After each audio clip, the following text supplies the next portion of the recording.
This is my Nutrition 300 class lecture for number one, for chapter one, or for module one. So again, if you saw the previous video, I'm going to view this in Google Docs.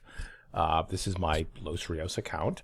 This is a Microsoft Office PowerPoint, but it opens perfectly fine in Google Docs. And another reminder, if you look at below these slides, there's far more detailed information than I can cover in these audio lectures. And this is where you want to go for your quizzes. Okay, this is where you find the more detailed information. All right, so let's open the first slide. Let's hit slideshow. Open with a picture of my cat when he was a little kitten. A couple things about this class that you're going to learn over the semester, online or my face-to-face students. Everything in nutrition evolves. Example: dietary fiber seems to come around every 10 years, and it's good. Then there's no effect. And then it's good, then there's no effect. Vitamin D is now fading. Vitamin E was huge in the 90s. So everything is dynamic in nutrition. Things are always coming and going. And it seems like the next big study invalidates the most previous study. I can't keep up. I can't keep up with all the nutraceutical all the supplements. What my sports nutrition class, I never know what people are taking in the weight room. There's so many new products that espouse to do so many incredible things, and you go back and you look at the mass and the volume of bodybuilders in the 70s and the 80s who were, could have been doping on steroids, but were still just eating food mostly. And you say, other than taking steroids, that food seems to work. Why do I need to have an expensive product? So, that's just a caveat for the class. You're taking this class. Part of the reason why you're taking this class is to learn about food, even though it's not really a foods class. Just understand a couple things as we talk about different food choices during the semester. We can talk about the benefits of eating salmon all day long. If you can't afford it, you're not going to eat it. If you don't like the taste of fatty fish, you're not going to eat it. Some people are vegetarians or vegans. Pork is not consumed by billions of people on the planet. Beef, some people are uncomfortable eating beef for health reasons. Some people are uncomfortable eating beef because they love cows. So there's all sorts of issues that get into why you eat the food you do that have nothing to do with health. You can tell people to live off salmon and kale, and they very well may not eat salmon and kale.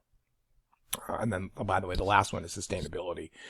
The foods that we currently can eat may not be around for our grandkids to eat. They just will be too expensive, or the earth will have killed them off, right? So do any of these things drive your healthy food choices? Maybe, maybe not, right? So it's just something to think about. Another reason why it's good to take a nutrition class is many of the world's major killers are diet related. I think there's no one who's an adult would not realize that the kind of fat you eat affects your heart attack risk. The kind of fat you eat affects your cancer risk. The kind of sodium that the volumes of sodium that you consume can affect your blood pressure, which can affect your stroke risk, which is basically a blood clot in your brain. A heart attack is a blood clot in your heart. Alzheimer's disease may be influenced by foods that are inflammatory that affect the body. Diabetes is not so much affected by the food you eat, but the food you eat will make you gain weight. In theory, 95% of diabetics are not type 1. They're not using insulin. They're type 2, which means it's weight related, and their insulin doesn't work very well to regulate their blood sugar. And we know diabetes leads to heart disease, stroke, kidney disease, amputation. So you look at this chart without question.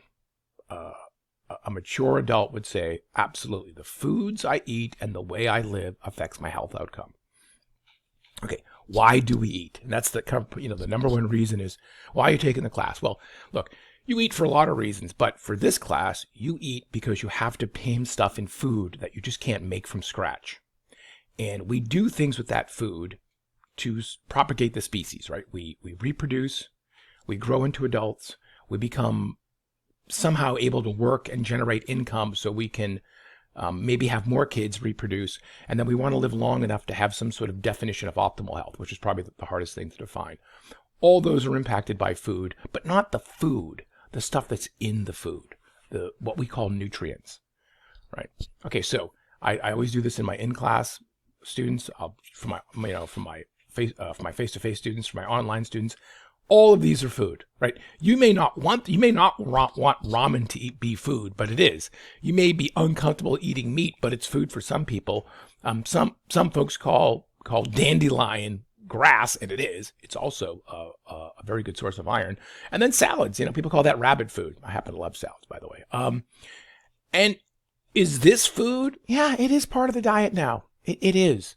For many elderly, they may obtain their vitamin D and their calcium that they need every day through supplements. And since they're not going to go away, that is now part of the food supply.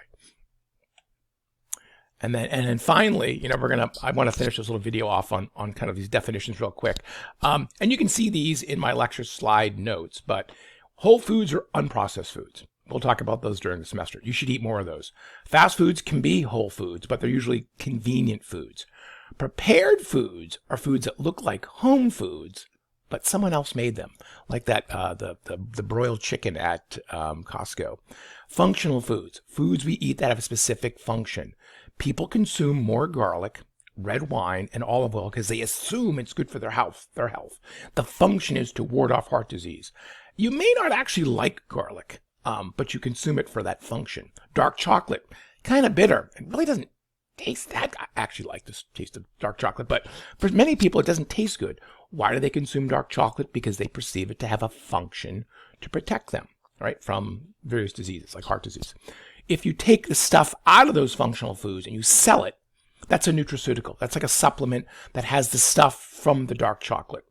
Or the catechin, which is a molecule in tea. You can actually buy catechin supplements. Organic foods are typically foods that are grown or raised with minimal exposure to chemicals. Processed foods are foods that have gone through a process, some manipulation. People consider milk a whole food, but milk actually is a processed food. It is pasteurized to kill off bacteria. Staples are the kind of foods that we eat that make up the bulk of our food supply in the U.S. That's going to be wheat, rice, potato, corn.